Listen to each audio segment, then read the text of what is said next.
नमस्कार सभी को, मैं हूं केशव पिंडा और स्वागत है आप सभी का एसएससी आईएएस क्लासेस में। इस लेक्चर सीरीज में हम बात कर रहे हैं मध्य प्रदेश के बारे में। और इस पिछले लेक्चर में हमने देखा था मध्य प्रदेश में फिजिकल डिवीजन ऑफ मध्य प्रदेश, ठीक है। और फिजिकल डिवीजन ऑफ मध्य प्रदेश में पिछले लेक्चर में क्या देख चुके थे? हमने पिछले लेक्चर में ये देखा था कि मध्य प्रदेश है वो जो है मेजरली 3 पार्ट से बनता है, ठीक है। मेजरली 3 मतलब इंडिया के जो बड़े बड़े पार्ट है उनमें से 3 है जो मध्य प्रदेश के हिस्से उसमें आते हैं, ठीक है। पहला कौन सा था? पहला था हमारा सेंट्रल हाईलैंड मतलब मध्य उच्च भूमि। दूसरा कौन सा था? दूसरा था हमारा सतपुड़ा मेकाल रीजन, ठीक है, वो वाला रीजन था हिली रीजन। और तीसरा कौन सा था हमारा? तीसरा था हमारा ईस्टर्न प्लेटू। ईस्टर्न प्लेटू में और कौन कौन से? छत्तीसगढ़ भी आता है, छत्तीसगढ़ प्लेटू भी आता है, उसमें छोटा नागपुर प्लेटू भी आता है। लेकिन हमारा एक छोटा सा हिस्सा है उसका, कौन सा है? वो है हमारा बघेलखंड प्लेटू, ठीक है। तो ये हमारा हिस्सा था। तो हमने अब जब सेंट्रल हाईलैंड को पर्टिकुलरली देख रहे थे उसके 5 हिस्से थे। 5 हिस्से कौन कौन से थे? तो सबसे पहला था हमारे पास सेंट्रल इंडिया प्लेटू मतलब मध्य भारत का पठार। दूसरा क्या था हमारा? दूसरा था हमारा बुंदेलखंड प्लेटू मतलब बुंदेलखंड का पठार। तीसरा रीवा पन्ना प्लेटू, ठीक है। चौथा हमारा नर्मदा सोन वैली। और पांचवा कौन सा है हमारा? पांचवा है हमारा मालवा प्लेटू, ठीक है। तो सबसे बड़ा हिस्सा हमारा मालवा प्लेटू है। इसके बारे में बात करते हैं। तो हमने देख चुके हैं सेंट्रल इंडिया प्लेटू और बुंदेलखंड प्लेटू डिटेल में देख चुके थे पिछले लेक्चर में। अब हम बाकी की चीजों की बात करेंगे, ठीक है। तो हमारे क्या मध्य प्रदेश फिजिकल डिवीजन जो है उसके बारे में बात कर रहे थे हम, ठीक है। तो आज हम बात कर रहे हैं रीवा पन्ना प्लेटू के बारे में, ठीक है। रीवा पन्ना प्लेटू कहाँ पे? रीवा पन्ना प्लेटू की जो लोकेशन है वो हम यहाँ पे कहीं पे है, ठीक है। ये थोड़ा बुंदेलखंड का हिस्सा छोड़ दो। कौन कौन से डिस्ट्रिक्ट आते हैं इसमें? इसमें आते हैं सतना, रीवा, दमोह, पन्ना। यही कहीं पे, यहाँ पे दमोह है, यहाँ पर सतना है, इधर रीवा है, यहाँ पे कहीं बीच पन्ना है इधर, ठीक है। तो ये सब रीजन आते हैं इसमें, ठीक है, रीवा पन्ना प्लेटू में। और सीधी सिंगरौली का था, मैंने आपको पिछले लेक्चर बताया था कि हमारी जो बाउंड्री होती है बिल्कुल रिजिड नहीं होती है। सीधी सिंगरौली कुछ हिस्सा इसमें आता है, कुछ हिस्सा बघेलखंड प्लेटू में आता है, ठीक है। तो हम इसका दूसरा नाम क्या है एक और? रीवा पन्ना प्लेटू का विंध्यन प्लेटू, ठीक है। जहां पे विंध्यन प्लेटू आया तो कंफ्यूज नहीं होना, ठीक है। हमारे पास एक विंध्यन स्टेट पढ़ा था हमने जब रिओर्गेनाइजेशन पढ़ रहे थे। कौन सा था वो? हमारा पार्ट सी का हिस्सा था भोपाल के साथ में विंध्यन, ठीक है। अब बात करते हैं इसकी कहां पे situated in north east of Bundelkhand. यहाँ पे बुंदेलखंड है ऐसे, इसका नॉर्थ ईस्ट में हमारा ये है, ठीक है। इसके बुंदेलखंड के नॉर्थ ईस्ट में रीवा पन्ना प्लेटू है। अब बात करते हैं इसके कॉन्स्टिट्यूशन। कॉन्स्टिट्यूशन मतलब क्या होता है कि किससे बना है, किससे बना है, ठीक है। मतलब इसमें कौन सी रॉक से क्या है, ठीक है। तो इसमें जो है कडप्पा और विंध्यन रॉक सिस्टम इससे बना है। अब आज फिर से ये बात आ गई तो हम थोड़ा सा क्लियर कर लेते हैं क्या है, थोड़ा सा ज्योग्राफी का हिस्सा जो आपको बता रहा हूँ, ठीक है। तो इसमें क्या है कि हमारा जो रॉक सिस्टम है उसको जब शुरू से हम देखें तो उसमें क्या है, सबसे पहले हमारी सबसे पुरानी रॉक है वो कौन सी है? आर्कियन एज की है। कौन सी है? Archaean age. इसके बाद वाली जो है वो कौन से एज की है? वो है धारवाड़। धारवाड़ कहाँ पे है? धारवाड़ है कर्नाटक में, तो वहां उसके ऊपर से नोमेनक्लेचर किया गया है। फिर उसके बाद वाली जो टाइम की है वो कौन सी? कुड़प्पा या कडप्पा। ये कहाँ पाई जाती? ये कडप्पा कहाँ पे? आंध्र प्रदेश का एक हिस्सा है, वहां के ऊपर इसका नोमेनक्लेचर जहां भी इस टाइप की पाई जाए उसको कुड़प्पा बोलेंगे, ठीक है। मतलब इससे हम टाइम का पता लगा सकते हैं उनका। उसके बाद क्या है? उसके बाद आती है हमारी विंध्यन। विंध्यन कौन सा? हमारा विंध्याचल में जो रॉक्स पाई जाती है उसके ऊपर सिंपल में कहीं पे भी इंडिया पाया जाए उसको विंध्यन रॉक सिस्टम है अपने आप में, ठीक है। फिर क्या है? विंध्यन का अगली कौन सी आती है? अगली आती है हमारी गोंडवाना। कौन सी आती है? गोंडवाना मतलब इसके बाद की। और सबसे लास्ट कौन सा? 6 नंबर पे आता है डेक्कन ट्रेप जो हमारा डेक्कन में पाई जाती है जनरली, ठीक है। ये हमारे अलग अलग रॉक्स है, ये मतलब टाइम के हिसाब से हमने उसको बांटा है, ठीक है। तो यहाँ पर जो इसको ध्यान रखना है, इसका भी बहुत यूज होता है, इसको ज्योग्राफी डिटेल में पढ़ेंगे, लेकिन यहाँ पे हम इसको अलग से देख रहे हैं, ठीक है। तो जो हमारा ये रीवा पन्ना प्लेटू किससे बना है? कुड़प्पा ये वाला। और दूसरा क्या है इसमें? विंध्यन। ये मतलब एग्जैक्टली अभी बता रहा हूँ, बाकी और आप भी इसको डिटेल में देख लेना, ठीक है। इसके बाद में क्या है? इसमें कौन कौन से रिवर्स है? रिवर्स की बात ज्योग्राफी बात कर रहे हैं तो कौन कौन सी नदी यहाँ पे? टोन्स है। टोन्स किसकी डायरेक्टली किससे मिलती है? टोन्स जाके गंगा में मिल जाती है। दूसरी कौन सी? केन है। केन किससे मिलती है? केन जाके यमुना में मिलती है, किसकी ट्रिब्यूटरी याद रखना है। सोन है। सोन किससे मिलती है? सोन मिलती गंगा में। कहां पे जाके मिलती? पटना के पास जाती है, गंगा में मिल जाती है सोन रिवर में, ठीक है। और उसके बाद में इसका दूसरा नाम स्वर्णवती है और ये सब है, ठीक है।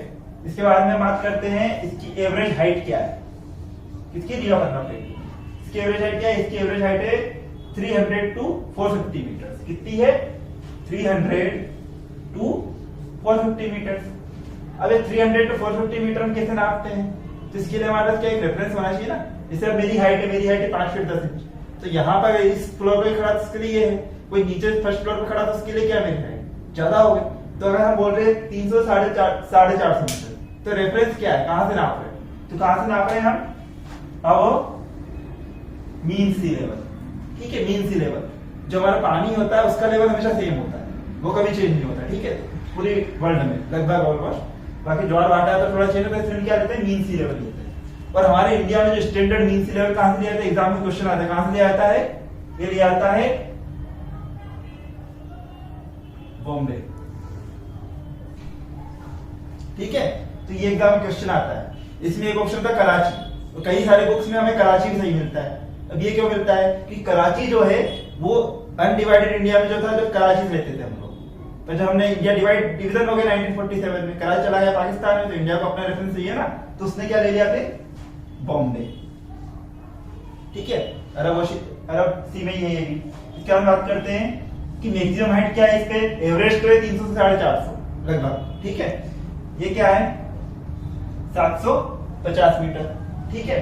फिर बात करते हैं रेनफॉल कितनी होती है यहाँ पे, तो रेनफॉल कितनी होती है यहाँ पे, रेनफॉल होती है 125 सेंटीमीटर। हमने देखा था पिछले लेक्चर में जो भी था कि यहाँ पर जो रेनफॉल थी वो क्या थी, वो कम थी, और जैसे जैसे हम देखो ईस्ट में बढ़ते जाते रेनफॉल क्या हो रही, थोड़ी थोड़ी बढ़ती जा रही है, 100 से 127 सेंटीमीटर वेरी करता है, थोड़ा एक तक हो नहीं सकती, ठीक है।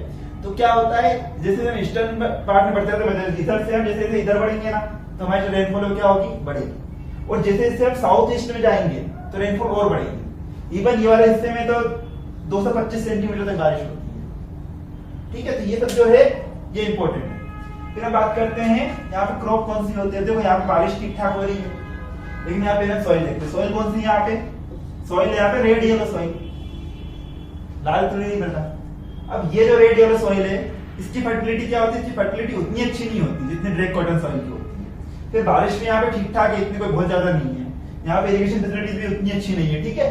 तो यहाँ पे जो है जो फसल हो जाएगी कौन सी हो जाएगी, व्हीट। तो मैंने बोला था व्हीट तो मध्य प्रदेश में कहीं भी जाओ व्हीट होगा, कम होगा ज्यादा होगा, लेकिन व्हीट होगा। व्हीट खाने के लिए अपना खाने ही आता है तो व्हीट तो करना ही पड़ेगा।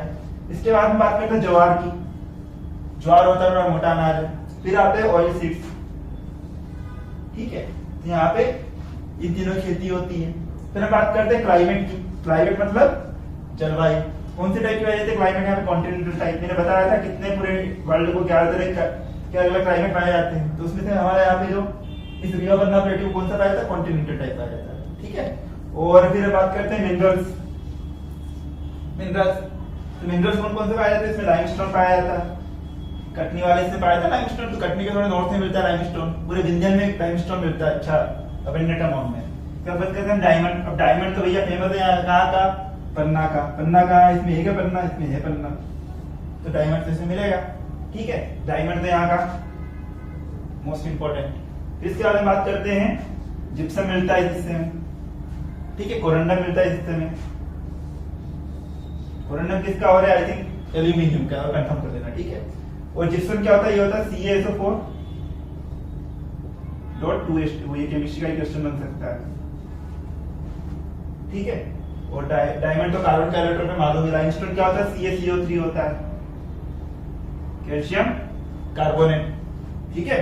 फिर हम बात करते हैं स्पेशल क्या है। इसका सबसे इंपॉर्टेंट, सबसे जो ज्यादा पूछा गया क्वेश्चन वो क्या है, चचाई वाटरफॉल।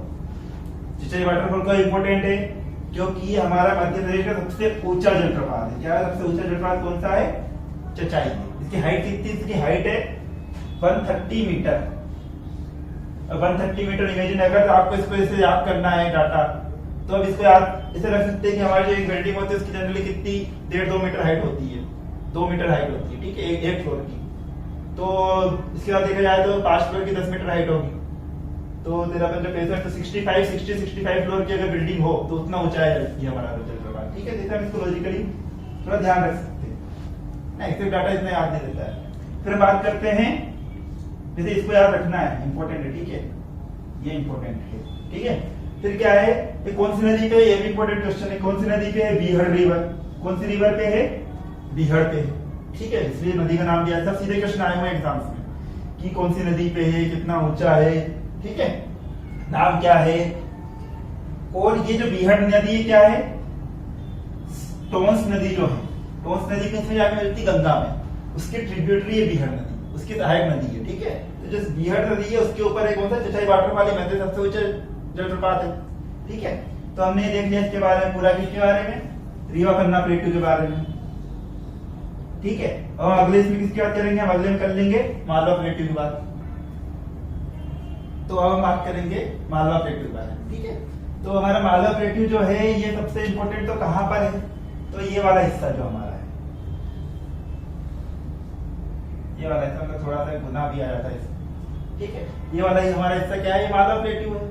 और ये जो है मध्य प्रदेश का सबसे बड़ा हिस्सा है। कितना है, 28%, सबसे बड़ा है, याद रखना है। क्या है 28%, ये देखो सबसे बड़ा है, याद रखना है। एरिया कितना है, तो 88,252, अच्छा फिगर है। कितना है, 88,222, 88,222 याद रह सकता है, रख लेना, कोई दिक्कत नहीं है। ठीक है, बाकी जैसे लॉन्गिट्यूडिनल एक्सटेंट, रेटिट्यूडिनल एक्सटेंट थे वो मेरे पास है, लेकिन मैं इसलिए नहीं बता रहा हूँ क्योंकि जरूरी नहीं याद रखना, और प्रैक्टिकली वो थोड़ा सा पॉसिबल भी नहीं है इतना सारा डाटा याद रखना। ठीक है, तो हम वही चीज याद रखनी जरूरी है। जैसे 28% ये परसेंटेज सबके याद रखना, कौन सा कितना परसेंट कंजिस्ट करता है।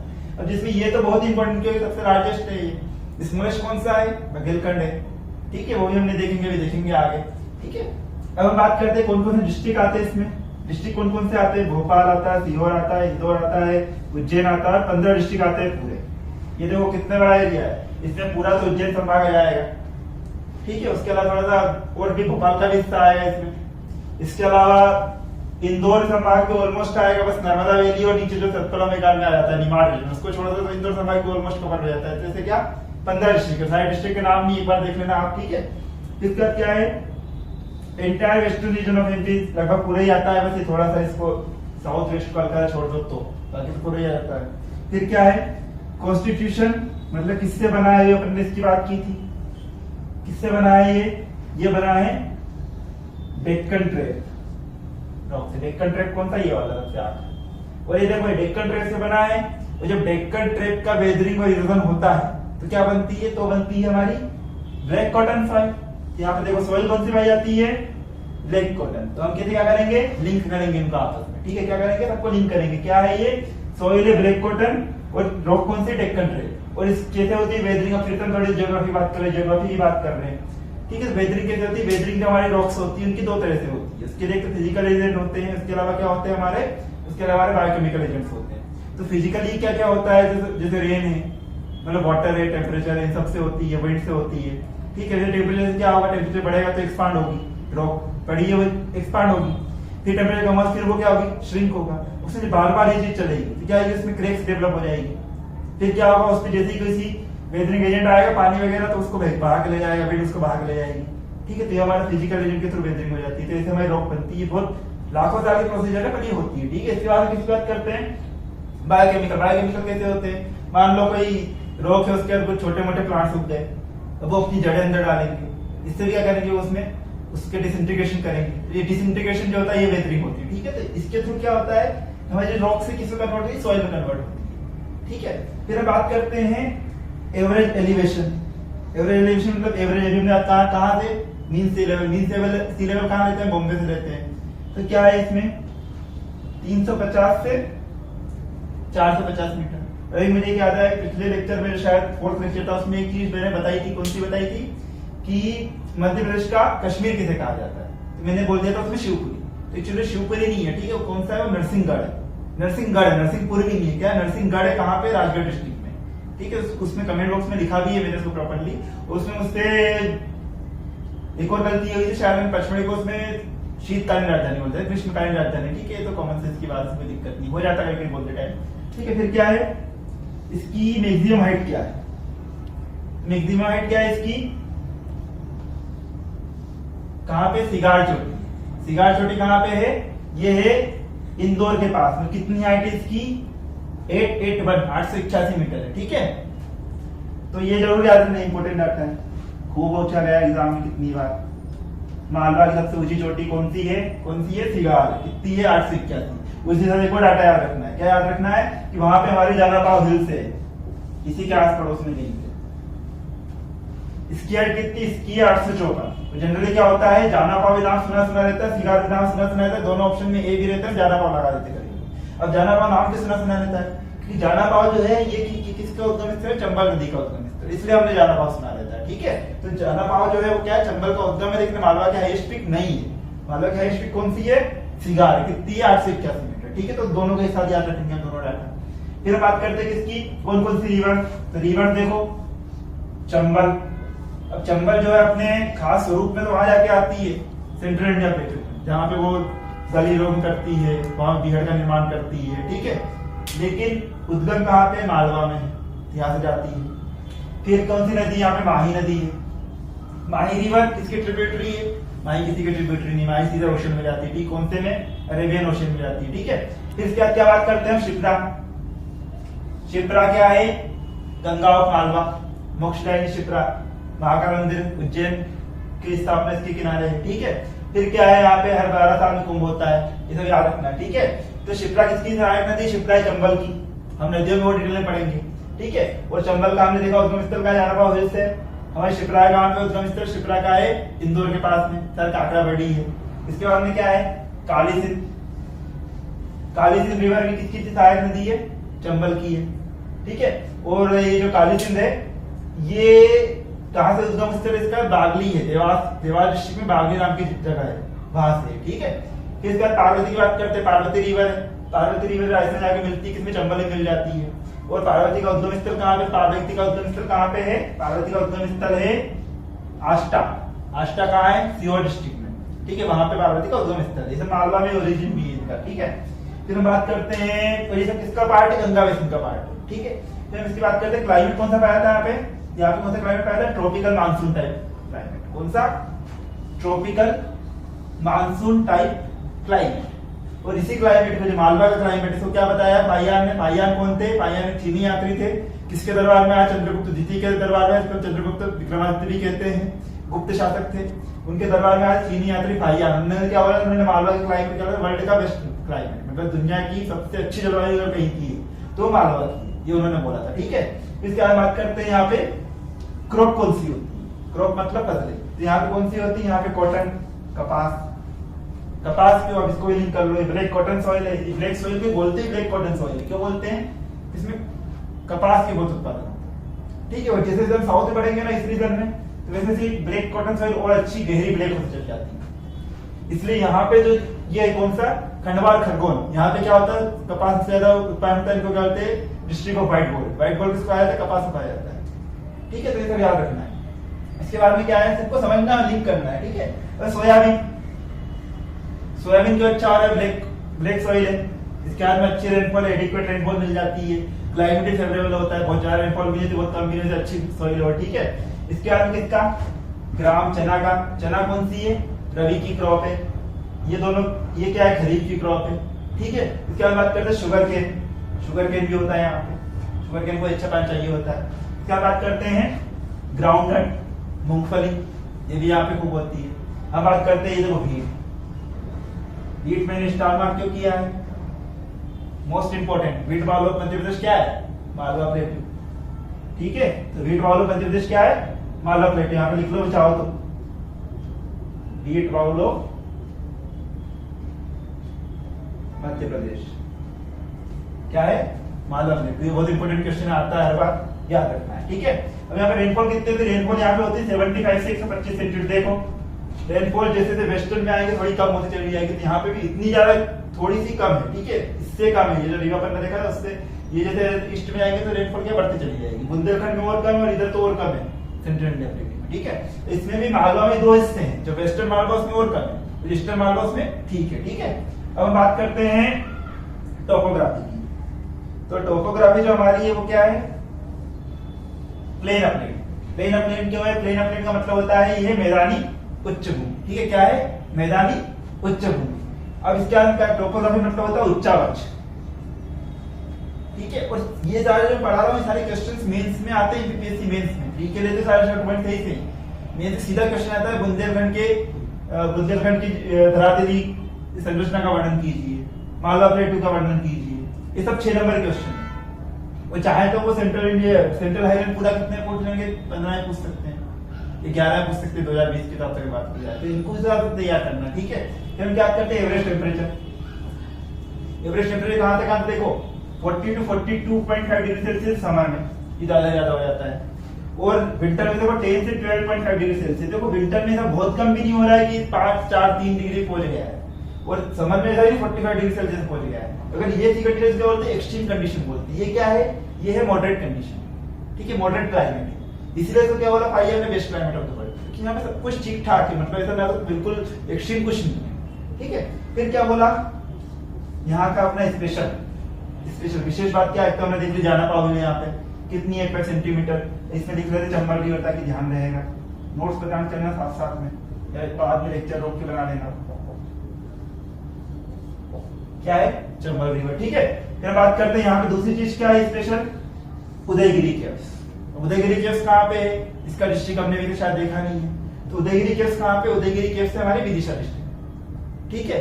और ये क्या है, ये 13 या 14 कुछ केव्स है, हम इसको अच्छे से स्पेशली पूरी केव्स के सारे लेक्चर देखेंगे मध्य प्रदेश के ऊपर, एक लेक्चर वही कवर करेंगे, तो ऐसी कोई दिक्कत नहीं है। लेकिन इसमें हम बात कर लेते हैं, आ गया सामने तो उदयगिरी केव्स जो है ये किसके टाइम की है, ये है हमारे गुप्ता रूलर्स के टाइम की, ठीक। गुप्ता रूलर्स मध्य प्रदेश के पॉइंट ऑफ व्यू से बहुत ज्यादा इंपॉर्टेंट है, क्योंकि बहुत से साक्ष्य मिलते हैं यहाँ पे, ठीक है।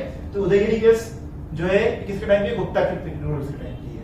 यहाँ पे वराह प्रतिमाएं मिली है, ठीक है, बुद्ध से रिलेटेड कुछ मिला है, तो इसे मतलब यहाँ पे अलग अलग धर्म के एविडेंसेस मिले हैं, ठीक है। इसको हम डिटेल में देखेंगे, केव्स में देखेंगे, जब बहुत इंपॉर्टेंट केव्स है। लेकिन इसका डिस्ट्रिक्ट क्या है, कौन सा है, विदिशा डिस्ट्रिक्ट, ठीक है। फिर हम बात करते हैं वाइल्ड लाइफ, इसको भी हम पर्टिकुलर देखेंगे अलग से, जो खास है बस वो याद कर रहे हैं क्या।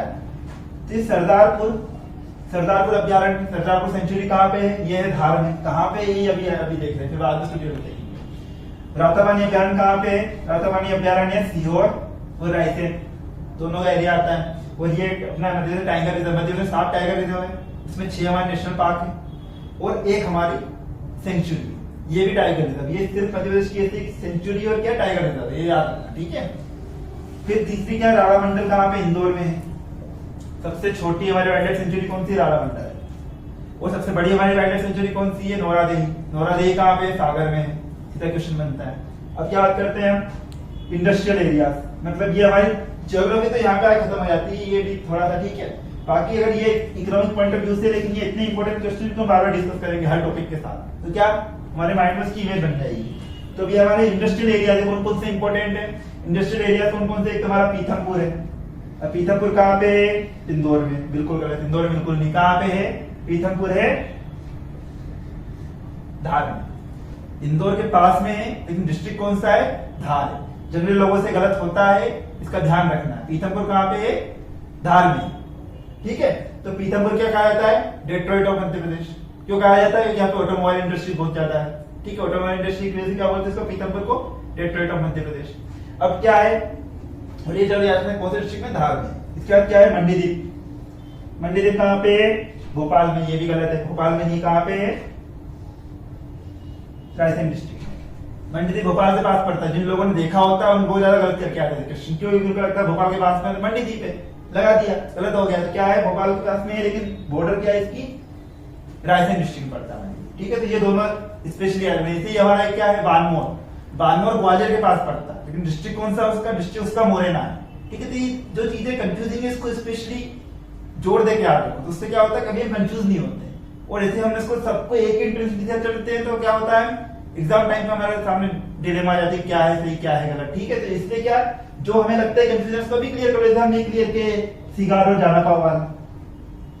तो ये जो चीजें इनको एक साथ करते चलना चाहिए, ठीक है। इसके बाद क्या है, पीलूखेड़ी कहाँ पे, पीलूखेड़ी राजगढ़ में, इंपॉर्टेंट है। मेघनगर झाबुआ में, ये जो सीधे बता रहा हूँ ना, सीधे सीधे क्वेश्चन कितनी बार मैंने 1 नंबर मतलब एक क्वेश्चन आता है पीथमपुर, तो खैर पता है पीलूखेड़ी कहाँ पे, मेघनगर कहाँ पे है, तो ये तो याद रखने डाटा है, याद रखना पड़ेगा, कैसे भी करो, ठीक है। इसके बाद क्या है, आगासोद कहाँ पे है, बीना मतलब कौन सा डिस्ट्रिक्ट, सागर, ठीक है। यहाँ पे कौन सी अपनी इंडस्ट्री, यहाँ पे BOR है, मतलब भारत ओमान रिफाइनरी लिमिटेड, ठीक है। भारत और ओमान के सहयोग से हमारे यहाँ पे तेल रिफाइनरी है, ठीक है। ये बहुत इंपॉर्टेंट इंडस्ट्री अपने मध्य प्रदेश के, उसको हमेशा याद रखना है। कहाँ पे, आगासोद बीना में BOR है। वीआरएफ परफॉर्म किया भारत ओमान, ये भी आता है किसके सहयोग से, भारत और ओमान के सहयोग से, ठीक है। इसके बाद बात करते हैं इंडस्ट्रियल कॉम्प्लेक्स, बहुत सारे कॉम्प्लेक्स हैं, हम 3-4 की बात कर रहे हैं यहाँ पे खाली बस। कौन कौन से हैं, ये प्री के लिए पढ़ रही है, ठीक है। इसका क्या, ये मेंस में क्वेश्चन है कि इंडस्ट्रियल का क्वेश्चन इकोनॉमी में आता है मध्य प्रदेश की, फिर भी हम इसको रिवाइज कर रहे हैं, पॉइंट्स इंपॉर्टेंट है। तो इलेक्ट्रॉनिक कॉम्प्लेक्स कहाँ पे है, इंदौर। कैसे याद कैसे रखेंगे भाई, इंदौर जो है हमारा अपडेटेड है इलेक्ट्रॉनिक्स, ठीक है, तो वहां पे क्या इंदौर में इलेक्ट्रॉनिक कॉम्प्लेक्स है। अब लेजर कॉम्प्लेक्स कहाँ पे है, देवास में।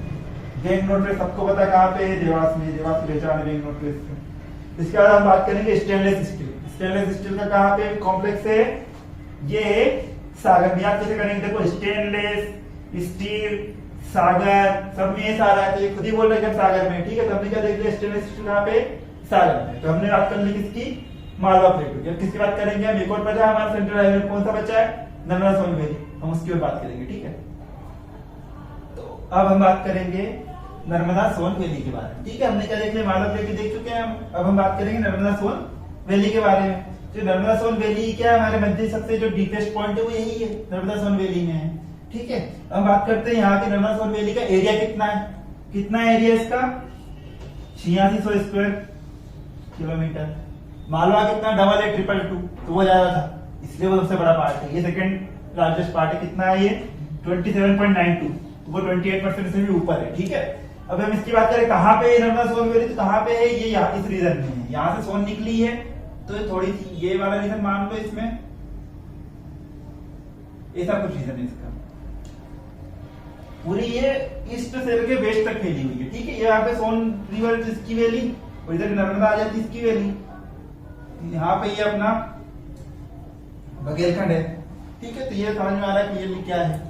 इसके बारे में बात करेंगे क्या कि ये जो इसमें डिस्ट्रिक्ट कौन कौन से आते हैं, जबलपुर आता है, नरसिंहपुर आता है, होशंगाबाद आता है, रायसेन आता है, और ये सब जहां भी नर्मदा, देवास भी आएगा इसमें। देवास क्यों आएगा, पार्शियली क्योंकि वो मालवा का हिस्सा भी इसका भी है, ठीक है। इसके अलावा कौन से, खरगोन है तो निमाड़ का हिस्सा भी है, इसका भी है, ठीक है। खंडवा भी क्या है, धार भी इसमें आएगा, नर्मदा बड़वानी वो भी आएगा नर्मदा सोन वैली में, ठीक है। सोन में उधर वाले डिस्ट्रिक्ट में जाएंगे सारे, ठीक है, कुछ कुछ हिस्से उनके।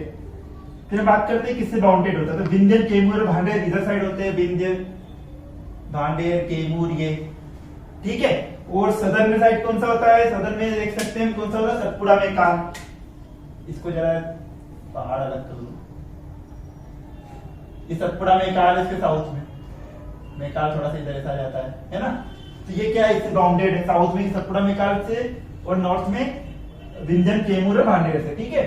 अब इसके आगे जाते हैं किससे बना है ये कॉन्स्टिट्यूशन, क्या है इसका, तो कॉन्स्टिट्यूशन क्या है इसका, कॉन्स्टिट्यूशन है इसका कि डेक्कन ट्रेप, डेक्कन ट्रेप, ठीक है। और धारवाड़, विंध्यन, कुड़प्पा सब है इसमें, क्या है, कुड़प्पा, विंध्यन, डेक्कन ट्रेप, धारवाड़ सब। आर्कियन मध्य प्रदेश में नहीं मिलती है, ठीक है। आर्कियन मतलब बहुत ज्यादा पुरानी है। इसके बाद बात करते हैं क्लाइमेट कैसा है यहाँ का, तो क्लाइमेट यहाँ का भी कैसा है, टिपिकल मानसून टाइप है। इससे पहले हमने क्या देखा, मालवा का था मानसून टाइप, इन तीनों का हमने देखा था कौन सा था, कॉन्टिनेंटल टाइप था। तो क्लाइमेट जरूर याद रखना। मध्य प्रदेश का ओवरऑल बात करते कैसा रहता है, मध्य प्रदेश का ओवरऑल क्या रहता है, मानसून टाइप माना जाता है, ठीक है। तो टिपिकल मानसून टाइप क्लाइमेट, ठीक है। मानसून टाइप क्लाइमेट में क्या होता है कि 3-4 महीने बारिश होती है मानसून की वजह से, ठीक है। बाकी समय क्या रहता है, ड्राई रहता है। तो इसके बाद क्या है, रेनफॉल की बात कर लेते हैं। रेनफॉल कितनी होती है यहाँ पे, रेनफॉल होती है 55 से 140। देखो कितना वेरिएशन है, 55 से 140। क्यों, क्योंकि यहाँ वाले रीजन में क्या होगी, थोड़ी कम होगी 55, इधर इधर बढ़ते जाएंगे, क्या होगी, रेनफॉल थोड़ी बढ़ती चलेगी। यहाँ वाला रीजन में सबसे ज्यादा होगी इसमें, ठीक है। तो ये इसलिए इसमें इतना वेरिएशन है इन चीजों के। उसके बाद एनालिसिस आप पढ़ना, ठीक है। इसके बाद क्या है, एवरेज एलिवेशन कितना है इसका, 300 मीटर। देखो 300 मीटर कम है एलिवेशन, वहां पे तो बहुत था, ठीक है। इसका एवरेज एलिवेशन क्या है, कम है। और ये बहुत फेमस क्वेश्चन, नर्मदा किससे होके गुजरती, किस तरह की घाटी बनाती है, भ्रंश घाटी बनाती, रिफ्ट वैली। बहुत सारे क्वेश्चन पूछा गया। सोन कौन से बनाते, रिफ्ट वैली, सब याद रखना, ठीक है। ब्लॉक माउंटेन कौन कौन से, सतपुड़ा और अपना विंध्याचल, इन दोनों के बीच में से रिफ्ट वैली बना के भेजती है, ठीक है। तो सॉइल यहाँ पे कौन सी है, डीप ब्लैक सॉइल। कौन सी है, डीप ब्लैक सॉइल। इसलिए यहाँ पे क्या होता है, सोयाबीन अच्छा होता है, यहाँ पे कॉटन अच्छा होता है, ठीक है। फिर इसे नदियों की बात करें, नर्मदा है, पता है, सोन, नर्मदा सोन वैली, नर्मदा सोन है। इसके बाद क्या है, उनकी सहायक नदियां, नर्मदा के लिए कितनी है 41 सहायक नदियां शायद, उसमें दूधनी, शेरनी, हथिनी, पता नहीं कौन कौन सी नदी, जामनेर, सारी नदियां आ जाती, ठीक है। तो इन सबको याद रखें, चंद्रशेखर, चंद्रकेशर, ठीक है, ये सब आती है उसमें। फिर हम बात करते हैं इसमें वाटरफॉल्स बनते हैं, किस पे सारे जो वाटरफॉल है तो नर्मदा में बनते हैं। कौन कौन से? कपिल धारा, दुग्ध धारा, ये स्टार्टिंग में नीचे फेज में बन जाते हैं। इसके बाद मानते हैं अपने धुआंधार, हम सबको धुआंधार कहाँ पे? भेड़ाघाट, जबलपुर के पास, मार्बल सिटी, ठीक है। फिर मंदार, फिर दर्दी, एक और बनता है सहस्त्रधारा, ठीक है, मैश्वर के पास है शायद, इसको हम डिटेल में देखेंगे सबको, ठीक है, नदियों में और क्लियरली देखेंगे। तो ये हमने क्या देख लिया? हमने पूरा देख लिया नर्मदा, सोन,